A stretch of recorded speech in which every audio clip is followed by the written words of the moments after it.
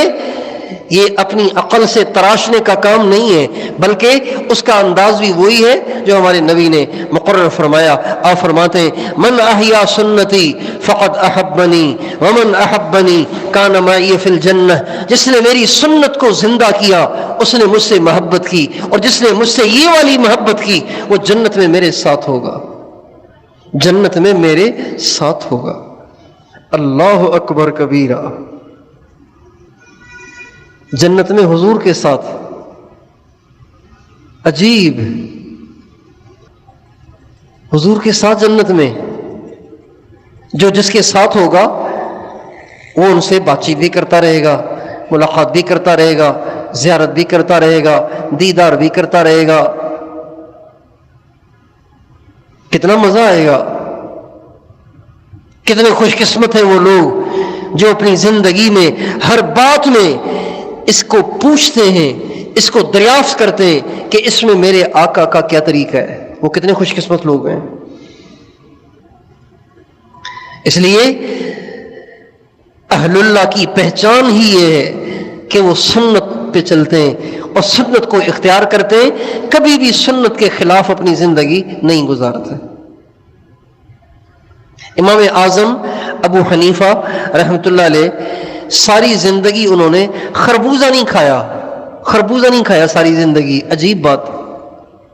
کسی نے پوچھا حضرت آپ خربوزہ نہیں کھاتے، بہت اچھا ہوتا ہے، تو فرمانے لگے کبھی حضور نے نہیں کھایا اس لیے کھانے کو دل نہیں کرتا، حضور نے نہیں کھایا۔ ایک یہ والی محبت ہے۔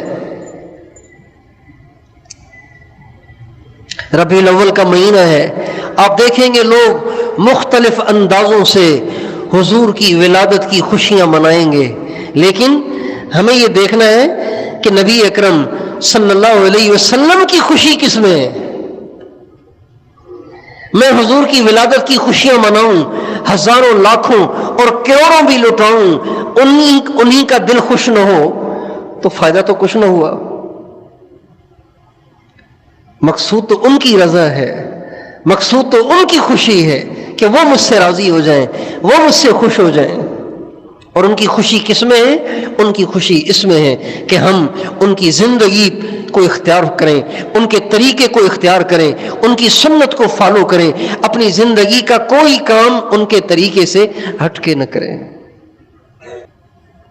ان کے طریقے سے ہٹنا ان کو برا لگتا ہے، ان کو اس سے اذیت ہوتی ہے۔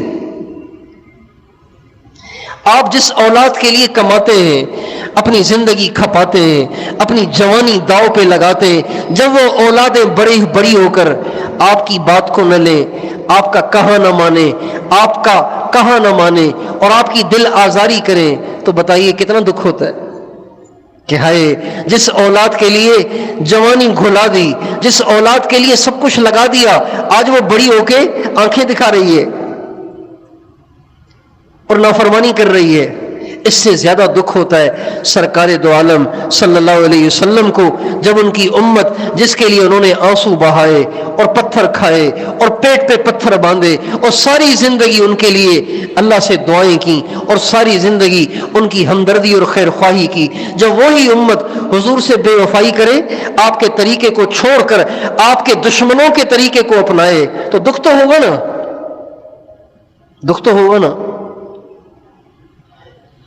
حضرت فضیل بن عیاض رحمۃ اللہ علیہ ایک دفعہ انہوں نے وضو کیا، جلدی میں وضو کیا، سارا وضو کیا سنت کے مطابق، صرف بازو دھوئے 2 دفعہ، 3 دفعہ دھونا چاہیے نا، 2 دفعہ دھوئے بازو، 2 دفعہ دھوئے۔ رات کو خواب میں نبی کریم صلی اللہ علیہ وسلم کی زیارت ہوئی اور فرمایا فضیل تجھ سے امید نہیں تھی کہ تو بھی سنت کو چھوڑ دے گا، کم از کم تجھ سے یہ توقع نہیں تھی۔ ہر چیز میں سنت، ہر چیز میں سنت۔ اللہ کرے اس کا ہمیں شوق اور ذوق لگ جائے، اس کا ہمیں جنون ہو، سنت، ہر چیز میں سنت۔ میرے نبی چلتے کیسے تھے، میرے نبی کھاتے کیسے تھے، میرے نبی بولتے کیسے تھے، میرے نبی آزمائش کے موقع پہ کیا کرتے تھے، میرے نبی خوشی کے موقع پہ کیا کرتے تھے، میرے نبی کپڑے کیسے پہنتے تھے، میرے نبی کا رویہ بیوی کے ساتھ کیسا تھا، بڑوں کے ساتھ کیسا تھا، چھوٹوں کے ساتھ کیسا تھا، غریبوں کے ساتھ کیسا تھا، امیروں کے ساتھ کیسا تھا، ہر چیز میں سنت۔ اللہ تعالیٰ فرماتے ہیں اپنے نبی سے قرآن پاک میں، اے میرے نبی، جو لوگ مجھ سے محبت کے دعوے دار ہیں نا، جو لوگ مجھ سے محبت کے دعوے دار ہیں، ان سے کہو کہ میرے پیچھے چلو۔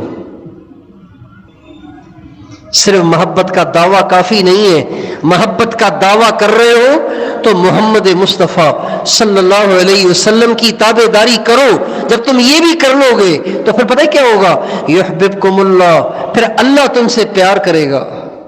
اللہ تم سے پیار کرے گا۔ حضرت امام ربانی مجدد الفسانی رحمۃ اللہ علیہ فرماتے ہیں کہ دوپہر کے وقت کھانا کھا کے تھوڑی دیر لیٹنا، اس کو کیلولا کہتے ہیں۔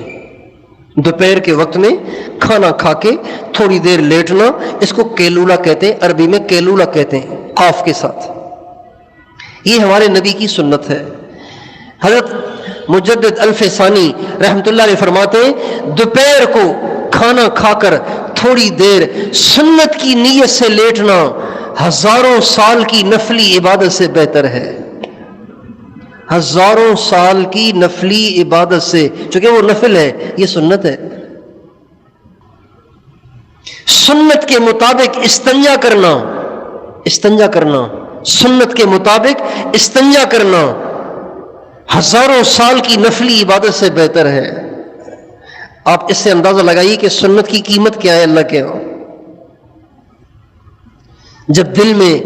حضور کی سچی محبت نہ ہو تو سنت کو چھوڑ دے گا یہ کہہ کر کے سنت ہے، جب حضور سے محبت ہو تو اسے اپنائے گا یہ کہہ کر کے سنت ہے۔ سنت تو ہے یار، کیا ہے اس کو، فرض ہے کیا؟ عظمت نہیں ہے، استحضار نہیں ہے، احساس نہیں ہے، بے حسی ہے، احساس ہے، قدر ہے، عظمت ہے، دل میں بیداری ہے، تو پھر سنت کے لیے دیوانہ ہوتا ہے۔ تو اس لیے میں اور آپ اس کی نیت کریں کہ انشاءاللہ ہم اپنی زندگی کا ہر کام علماء کرام سے پوچھ کر سنت کے مطابق کرنے کی کوشش کریں گے۔ اس کو صرف بیان سمجھ کر صرف سن نہ لیں، بلکہ اس کو عملی طور پر اپنے اندر لانے کی کوشش کریں، اور ادھر ادھر دیکھنا چھوڑ دیں، دنیا کیا کر رہی ہے چھوڑ دیں۔ ایک محلے میں 3 مسجدیں ہوں اور تینوں مسجدوں میں اسپیکر پہ نماز پڑھائی جاتی ہو،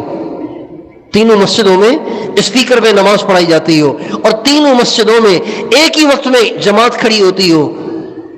آپ نایاب مسجد میں کھڑے ہوئے ہیں، آس پاس 2 مسجدیں اوروں میں بھی اسی وقت پہ نماز ہے اور اسپیکروں میں نماز پڑھائی جاتی ہے، بتائیے آپ اللہ اکبر ان کی سنیں گے یا اپنے والے کی سنیں گے؟ بتائیے بھائی، بتائیں بھائی، اپنے والے امام کی اللہ اکبر سنیں گے نا، اسی کو فالو کریں گے، انہی کی اللہ اکبر پہ رکوع کریں گے، انہی کی اللہ اکبر پر سجدہ کریں گے، انہی کی اللہ اکبر پر قیام کریں گے۔ بالکل اسی طرح آوازیں بہت آئیں گی، ساری دنیا ایک پلیٹ فارم بن گئی ہے، ایک گھر بن گئی ہے، ساری دنیا کی آوازیں آپ کے کانوں میں گونجیں گی، فیس بک کے ذریعے، یوٹیوب کے ذریعے، واٹس ایپ کے ذریعے، ادھر سے ادھر سے آوازیں آئیں گی۔ آپ ساری آوازوں کو سن کر بھی آپ اختیار کریں وہ جو ہمارے نبی نے کہا ہے، جو ہمارے نبی نے بتایا ہے۔ کانوں میں انگلیاں ٹھونس دیں، اوروں کی آوازیں کانوں میں جانے ہی نہ دیں، صرف ایک آواز سنیں، حضرت محمد صلی اللہ علیہ وسلم کی۔ اگر ہم نے یہ اپنا ذہن بنا لیا، اپنی زندگی کا یہ رخ بنا لیا، تو سمجھیے کہ آپ کو حضور کی آمد پر خوشی ہے، اور اگر آپ نے اس رخ کو نہ اپنایا تو اس کا مطلب یہ ہے کہ آپ حضور کے آنے پہ خوش نہیں ہیں۔ بھئی جو کسی مہمان کے آنے پہ خوش ہوتا ہے وہ اس کی خاطر مدارات کرتا ہے، چائے پیش کرتا ہے، پھل پیش کرتا ہے، ڈرائی فروٹ پیش کرتا ہے، کھانا پیش کرتا ہے، پھر بھی با ادب کھڑا ہوتا ہے، کوئی اور میرے لائق خدمت ہو تو بتائیے۔ اور جو کسی کے آنے پہ خوش نہیں ہوتا تو وہ سیدھے بات بھی نہیں کرتا، گردن جھکا کے بیٹھ جاتا ہے کہ یہ جلدی سے اٹھے، سلام کرے اور جائے، اور ٹلے ہمارے سر سے مصیبت۔ جو حضور کے آنے پہ خوش ہوگا وہ حضور کے طریقے کو اپنائے گا، وہ حضور کی سنت کو فالو کرے گا، وہ حضور کی سنت کو ڈھونڈے گا، اس کے مطابق چلے گا۔ خوشی ہے اس کو کہ حضور کا طریقہ مل گیا، حضور آئے سنت لائے، حضور آئے دین لائے، حضور آئے اسلام لائے، لہذا میں نے تو اسی پہ چلنا ہے۔ کوشش فرمائیں گے انشاءاللہ، خود بھی اس کو اختیار کریں، اپنے گھر میں اپنے بچوں کا، عورتوں کا، مردوں کا، سب کا یہ ذہن بنائیں۔ بڑی اس میں کمی ہے، آج کے ماں باپ اپنے بچوں کے دلوں میں حضور کی عظمت نہیں بٹھاتے، اپنی عورتوں کے دلوں میں حضور کی عظمت نہیں بٹھاتے۔ ہمارے ایک دوست ہیں، ان کے گھر جانا ہوا تو ان کے بچے نے پینٹ شرٹ پہنی ہوئی تھی، خود ماشاءاللہ دیندار، ذکر فکر والے آدمی، اور اللہ کے راستے میں تبلیغ میں پھرنے والے آدمی، تہجد گزار اور رونے دھونے والے آدمی، اور بچے نے پینٹ شرٹ پہنی ہوئی تھی۔ تو میں نے بچے کو الگ سے بٹھا کے کوئی بیان نہیں کیا، صرف 2 جملے کہے۔ ایک، میں نے کہا یہ لباس، پہلے میں نے کہا آپ کو حضور سے محبت ہے؟ کہا جی۔ تو میں نے کہا آپ کا لباس تو حضور کے دشمنوں والا ہے۔ کہنے لگے اچھا، چھوٹا بچہ 7-8 سال کا، کہ اچھا؟ میں نے کہا جی۔ کہنے لگے بس نہیں پہنوں گا ابھی، یقین جانیے میں نے نہیں کہا اس کو، وہ اسی وقت گیا اور اپنی امی سے کہا امی یہ حضور کے دشمنوں والا لباس آپ نے مجھے پہنایا ہوا ہے، ابھی اسے اتاریں، مجھے مولانا صاحب نے کہا ہے۔ اس کے کئی مہینوں کے بعد ان کے والد نے فون پہ بتایا وہ دن اور آج کا دن اس نے کبھی وہ لباس نہیں پہنا، اور اس کو کئی سال ہو گئے اب تک اس نے وہ لباس نہیں پہنا۔ ہم لوگ کہتے ہیں بھی بچہ تو ہے، ابھی چھوٹا ہی تو ہے۔ نہیں میرے دوستو، یہی عمریں ہیں نظریات کے اپنے دل دماغ میں قائم کرنے کی۔ اسی عمر میں انسان کے نظریے بنتے ہیں، انسان کے جذبات بنتے ہیں، انسان کی سوچ بنتی ہے۔ ہم اپنے گھروں میں اس کا ماحول بنائیں، بھی بچوں کو لے کر روزانہ ہمیں بیٹھنا چاہیے، روزانہ بھی بچوں کے ساتھ ہمیں آدھا گھنٹہ بیٹھنا چاہیے، اس میں تھوڑی سی گپ شپ بھی لگائیں، ہنسی مذاق بھی کریں، یہ سب سنت ہے، اور تھوڑی سی دین کی بات بھی کریں، اپنے احوال سنائیں، ان کے احوال لے، بیٹا آج کیسا رہا، سارا دن کیسا رہا، اسکول ٹھیک رہا، ٹیوشن پہ گئے، قرآن پڑھنے گئے، امی کے ساتھ ٹھیک رہے، امی نے جو کام بتایا وہ کیا کہ نہیں کیا، ہوم ورک کیا کہ نہیں کیا، کوئی سنت کے خلاف کام تو نہیں کیا، نماز میں کوتاہی تو نہیں کی، پیار محبت سے۔ یہ ساری روزانہ ہمیں اس کے لیے کم از کم آدھا گھنٹہ نکالنا چاہیے، اپنے گھر والوں کو لے کر بیٹھنا چاہیے۔ میرے دوستو، یہ بڑے غم سے بات عرض کر رہا ہوں میں کہ ارتداد کی ہوا بڑی تیزی سے چل رہی ہے، اور دینداروں کے گھرانے بھی اس سے متاثر ہو رہے ہیں۔ ارتداد کی ہوا، ہمارے اپنے جاننے والے کئی ایسے ساتھی جن کے بچے اللہ کو نہیں مانتے، اللہ کو ہی نہیں مانتے۔ اگر ہم اپنے بچوں کو ٹائم نہیں دیں گے، اپنے بچوں کی تربیت نہیں کریں گے، روزانہ اپنے گھروں میں اللہ کے نبی کے، جہنم اور جنت کے، آخرت کے تذکرے نہیں کریں گے، تو ہماری نسلیں ہماری نسلیں اسلام سے ہاتھ دھو بیٹھیں گی. تو کیا خیال ہے، اس کی کوشش فرمائیں گے انشاءاللہ؟ بھائی اس کی کوشش فرمائیں گے نا. روزانہ کون کون اپنے گھر والوں کو تھوڑی دیر لے کر بیٹھے گا اور حضور کی باتیں کرے گا؟ کریں گے انشاءاللہ. اللہ تعالیٰ مجھے اور آپ کو توفیق نصیب فرمائے.